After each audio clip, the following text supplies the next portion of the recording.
আর নয় ইন্ডিয়া, আর নয় দিল্লি, বাংলাদেশ থেকে মাত্র 3 মাসের মধ্যেই পাচ্ছেন ইউক্রেনের ভিসা। ইউক্রেন পূর্ব ইউরোপে অবস্থিত একটি দেশ, যা আয়তন ও জনসংখ্যার দিক থেকে ইউরোপের অন্যতম বৃহৎ দেশ। এটি Russia, Belarus, Poland, Slovakia, Hungary, Romania ও মোলডোভার সাথে সীমান্ত ভাগ করে নিয়েছে এবং দক্ষিণে কৃষ্ণ সাগরের তীরে অবস্থিত। কেন আমাদের কাছে ফাইল জমা দিবেন? আমরা প্রতিটি ক্লায়েন্টের কাজ অত্যন্ত যত্ন সহকারে দ্রুততম সময়ে ফ্লাইট দেওয়ার ব্যবস্থা করে থাকি।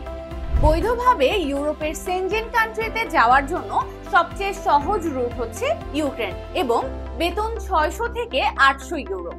ডিউটি 10 ঘন্টা। প্রতিটি ক্লায়েন্টের সাথে আমরা 300 টাকার ডন জুডিশিয়াল স্ট্যাম্পে চুক্তিপত্রের মাধ্যমে পেমেন্ট গ্রহণ করে থাকি। তাই বিস্তারিত জানতে আজই ভিজিট করুন সরাসরি আমাদের অফিসে।